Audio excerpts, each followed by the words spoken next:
Liquor scam లో కవిత bail petition పై rows avenue కోర్టులో వాదనలు ముగిశాయి. తన కొడుక్కి ఎగ్జామ్స్ ఉన్నందున బెయిల్ ఇవ్వాలని కోర్టుకు తెలిపారు కవిత. మధ్యంతర బెయిల్ ఇవ్వాలని కోర్టును కోరారు. వాదనలు విన్న కోర్టు బెయిల్పై తీర్పును రిజర్వ్ చేశారు న్యాయమూర్తి కావేరి భవేజా. లిక్కర్ స్కామ్ లో కవిత బెయిల్ పిటిషన్ పై రౌస్ ఎవెన్యూ కోర్టులో వాదనలు ముగిశాయి. తన కొడుక్కి ఎగ్జామ్స్ ఉన్నందున బెయిల్ ఇవ్వాలని కోర్టుకు తెలిపారు కవిత. మధ్యంతర బెయిల్ ఇవ్వాలని కోర్టును కోరారు. వాదనలు విన్న కోర్టు బెయిల్పై తీర్పు రిజర్వ్ చేశారు న్యాయమూర్తి కావేరి భవేజా.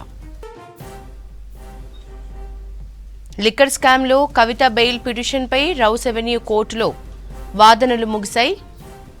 తన కొడుక్కి ఎగ్జామ్స్ ఉన్నందున బెయిల్ ఇవ్వాలని కోర్టుకు తెలిపారు కవిత. మధ్యంతర బెయిల్ ఇవ్వాలని కోర్టును కోరారు. వాదనలు విన్న కోర్టు బెయిల్పై తీర్పును రిజర్వ్ చేశారు న్యాయమూర్తి కావేరి భవేజా. లిక్కర్ స్కామ్లో కవిత బెయిల్ పిటిషన్పై రౌస్ ఎవెన్యూ కోర్టులో వాదనలు ముగిశాయి. తన కొడుక్కి ఎగ్జామ్స్ ఉన్నందున బెయిల్ ఇవ్వాలని కోర్టును తెలిపారు కవిత. మధ్యంతర బెయిల్ ఇవ్వాలని కోర్టును కోరారు. వాదనలు విన్న కోర్టు బెయిల్పై తీర్పు రిజర్వ్ చేశారు న్యాయమూర్తి కావేరి భవేజా. లిక్కర్ స్కామ్లో కవిత బెయిల్ పిటిషన్పై రౌస్ ఎవెన్యూ కోర్టులో వాదనలు ముగిశాయి. తన కొడుక్కి ఎగ్జామ్స్ ఉన్నందున బెయిల్ ఇవ్వాలని కోర్టుకు తెలిపారు కవిత. మధ్యంతర బెయిల్ ఇవ్వాలని కోర్టును కోరారు. వాదనలు విన్న కోర్టు బెయిల్పై తీర్పును రిజర్వ్ చేశారు న్యాయమూర్తి Kaveri Baweja. Liquor scam ED అరెస్టుపై మరోసారి హాట్ కామెంట్స్ చేశారు బీఆర్ఎస్ ఎమ్మెల్సీ కవిత. కడిగిన ముత్యంలా తాను బయటికి వస్తానని చెప్పారు. ఇది మనీ లాండరింగ్ కాదు, పొలిటికల్ లాండరింగ్ కేసు అని ఆరోపించారు. ఢిల్లీలో కోర్టుకు హాజరుపరిచే టైంలో ఈ కామెంట్స్ చేశారు కవిత.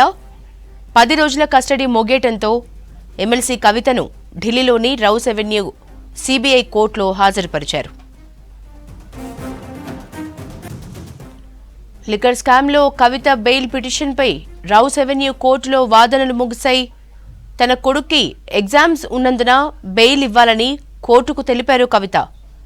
మధ్యంతర బెయిల్ ఇవ్వాలని కోర్టును కోరారు. డీటెయిల్స్ మదార్ అందిస్తారు. మదార్, కోర్టులో అయితే వాదనలు ముగిశాయి కదా, ఎట్లా ఉన్నాయి డీటెయిల్స్? యశోద, మరి కాసేపట్లోనే ఈ బెయిల్కి సంబంధించి మధ్యంతర బెయిల్కి కవిత అప్లై చేశారు. వచ్చే నెల 16వ తారీఖు వరకు కూడా ఆమె చిన్న కొడుక్కి పరీక్షలు ఉన్నాయి. ఈ నేపథ్యంలో మధ్యంతర బెయిలు మంజూరు చేయాల్సిందిగా వాదనలు అనేది విజ్ఞప్తి అనేది కూడా చేశారు. దాంతోపాటు రెగ్యులర్ బెయిల్ అనేది కూడా ఉంటుంది. దానిపైన కూడా వాదనలు నడుస్తాయి. దానికి ఈడీ రిప్లై ఇవ్వాల్సిందిగా నోటీసులు ఇచ్చేటువంటి అవకాశం ఉంటుంది. ప్రస్తుతానికైతే మధ్యంతర బెయిల్, ఎందుకంటే జ్యుడిషియల్ ఈడీ కస్టడీ అనేది కూడా ముగిసింది ఈరోజు మరొక 2 రోజుల ఈడీ కస్టడీ పొడిగింపు కోరుతారని భావించినప్పటికీ జస్ట్ జ్యుడిషియల్ కస్టడీ ఇవ్వాల్సిందిగా కోరారు. 14 రోజుల పాటు జ్యుడిషియల్ కస్టడీకి ఇవ్వాల్సిందిగా ఈడీ తరఫున న్యాయవాదులు కోరడంతో ఆమె మధ్యంతర బెయిల్ అనేది కూడా దాఖలు చేశారు. మధ్యంతర బెయిల్లో భాగంగా 16 వరకు, వచ్చే నెల 16 వరకు కూడా తన చిన్న కొడుక్కి పరీక్షలు ఉన్నటువంటి నేపథ్యంలో తనకు బెయిల్ మంజూరు చేయాల్సిందిగా విజ్ఞప్తి చేశారు. దానిపైన మరి కాసేపట్లోనే ఆర్డర్ అనేది కూడా రాబోతోంది. ప్రస్తుతానికైతే రిజర్వ్ చేశారు. 2 అంశాలకు సంబంధించి క్లారిటీ రావాలి. ఒకటి, ఈడీ అధికారులు కోరుతున్నట్టుగా జ్యుడిషియల్ కస్టడీకి ఇస్తారా, లేకపోతే కవిత అభ్యర్థన మేరకు మధ్యంతర బెయిల్ ఇస్తారా అనే దానిపైన మరి కాసేపట్లోనే స్పష్టత రాబోతోంది. ఈ కేసుకు సంబంధించి ఇంకా పురోగతిలో ఉంది ఈ కేసు ప్రస్తుతం. దీనికి చాలామందిని విచారించాల్సినటువంటి అవసరం ఉంది కాబట్టి జ్యుడిషియల్ కస్టడీకి ఇవ్వాల్సిందిగా ఈడీ తరఫున న్యాయవాదులు వాదనలు అనేది కూడా వినిపించారు. దాంతో కవితకు సంబంధించి కవిత తరఫున న్యాయవాదులు ఏవైతే ఆమె పైన సెక్షన్ల కింద నమోదు చేశారు, సెక్షన్ 19(2) ప్రకారం నమోదు చేసినటువంటి ఆర్డర్స్ను వారికి ఇవ్వాల్సిందిగా, కంప్లైంట్ కాపీని వారికి ఇవ్వాల్సిందిగా విజ్ఞప్తి చేశారు. దాంతోపాటు మధ్యంతర బెయిల్ని కూడా మూవ్ చేస్తున్నట్టు ఆమె తరఫున న్యాయవాదులు కూడా ప్రకటించారు. ఓవరాల్గా అయితే వాదనలు బేసిక్గా ఈ కేసుకు సంబంధించి పురోగతిని ఈడీ అధికారులు ప్రత్యేక న్యాయస్థానం ముందు ఉంచారు. ఈ కేసుకు సంబంధించి ముఖ్యంగా 100 కోట్ల ముడుపులకు సంబంధించి వివరాలు అనేది కూడా సేకరిస్తున్నాము. ఈ కేసుకు సంబంధించి చాలా కీలకమైనటువంటి వ్యక్తులను విచారించాల్సినటువంటి అవసరం ఉంటుంది కాబట్టి కొంత జ్యుడిషియల్ కస్టడీకి ఇవ్వాల్సిందిగా వారు కోరారు. ఈ కేసుకు సంబంధించి ముందు ఆమెను కోర్టుకు తీసుకొచ్చేటువంటి సమయంలో కూడా ఆమె కొన్ని కీలకమైనటువంటి కామెంట్స్ అయితే చేశారు. ఇది కేవలం పొలిటికల్ లాండరింగ్ కేసుగా ఆమె అభివర్ణించారు. మనీ లాండరింగ్ కేసు కాదు, ఇది పొలిటికల్ లాండరింగ్ కేసు. ఈ కేసుకు సంబంధించి ఎవరైతే నిందితులుగా ఉన్నారో వారు ముగ్గురు కూడా ఇప్పటికీ బీజేపీ పార్టీకి సరెండర్ అయినటువంటి వ్యక్తులే.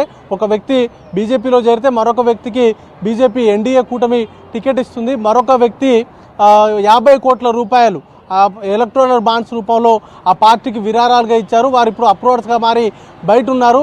కేవలం మాలాంటి వారిని మాత్రమే టార్గెట్ చేసుకొని కక్ష సాధింపు చర్యల్లో భాగంగానే ఈ కేసుని ఫ్యాబ్రికేట్ చేసి దాంట్లో ఇరికించారు అనేటువంటి అర్థం వచ్చేలాగా ఆమె మాట్లాడారు. అలాగే తాత్కాలికంగా జైల్లో వేసిన తను న్యాయ పోరాటం చేస్తాను, తన ఆత్మస్థైర్యాన్ని ఎవరు కూడా దెబ్బతీయలేరు అంటూ కూడా ఆమె కామెంట్స్ చేశారు. అప్రూవర్గా మారేది లేదు అనే దానిపైన కూడా స్పష్టతనిచ్చారు. అప్రూవర్గా మారేది లేదు, దీనికి సంబంధించినటువంటి అంశాలకు సంబంధించి లీగల్గానే తన ఫైట్ అంతా కూడా ఉండబోతుందన్నట్టు ఆమె మాట్లాడుకుంటూ వచ్చారు. సో చూడాల్సి ఉంటుంది ఈ కేసుకు సంబంధించి జ్యుడిషియల్ కస్టడీ కనుక విధిస్తూ 14 రోజుల జ్యుడిషియల్ కస్టడీకి ఇస్తే కవితను తీహార్ జైలుకి తరలిస్తారు. కవితకు సంబంధించినటువంటి జడ్జిమెంట్కి సంబంధించి ఇప్పుడు సర్వత్రా ఆసక్తి అనేది కూడా నెలకొని ఉంది. జ్యుడిషియల్ రిమాండ్ ఇస్తారా లేకపోతే మధ్యంతర బెయిల్ మంజూరు చేస్తారా అనే దానిపైన మరి కాసేపట్లోనే క్లారిటీ రాబోతా ఉంది. ఇక ఢిల్లీ లిక్కర్ స్కామ్కు సంబంధించి ప్రధానంగా ఈ ఇద్దరిపైనే ఆరోపణలు ఉన్నాయి. ఒకవైపు అరవింద్ కేజ్రీవాల్కి సంబంధించి కింగ్ పిన్గా ఈ మధ్య ఈడీకి సంబంధించిన అధికారులు ఆరోపణలు చేశారు. మరోవైపు కవితకు సంబంధించి కూడా ఇప్పటివరకు అప్రూవర్గా మారినటువంటి వారందరూ కూడా కవిత ఆదేశాల మేరకే తాము ఈ వ్యవహారంలో ముడుపులు అనేది కూడా డబ్బులు చేతులు మార్చాము అనేటువంటి అంగీకారాన్ని కూడా వారు కన్ఫెషన్ స్టేట్మెంట్ కూడా ఓ వైపు ఇచ్చారు. కాబట్టి ఈ ఇద్దరి వ్యక్తుల పాత్రకు సంబంధించే ఇప్పుడు పూర్తి స్థాయిలో విచారణ అనేది కూడా జరగాల్సి ఉంది. ఇప్పటికే 4 రోజులుగా ఢిల్లీ ముఖ్యమంత్రి అరవింద్ కేజ్రీవాల్ ఈడీ కస్టడీలో ఉన్నారు. ఆయన కస్టడీ కూడా ఈ నెల 28 తోటి ముగియబోతుంది. ఇక కవితకు సంబంధించి కూడా ఈ రోజుతోటి ఈడీ కస్టడీ అనేది కూడా ముగిసిన నేపథ్యంలో ఆమెను సిబిఐ ప్రత్యేక న్యాయస్థానం ముందు హాజరుపరిచారు. ఆమెకు సంబంధించిన ఇరు వర్గాలకు సంబంధించిన వాదనలు అయితే ప్రస్తుతానికి ముగిశాయి. మధ్యంతర బెయిల్ మంజూరు చేయాలంటూ కవితకు సంబంధించిన న్యాయవాదులు పిటిషన్ దాఖలు చేస్తే జ్యుడిషియల్ కస్టడీకి ఇవ్వాల్సిందిగా ఈడీకి తరపున న్యాయవాదులు తమ వాదనలు అనేది కూడా వినిపించారు. మరి కాసేపట్లోనే దీనిపైన పూర్తి స్థాయిలో క్లారిటీ అనేది కూడా రాబోతా ఉంది. యశోద.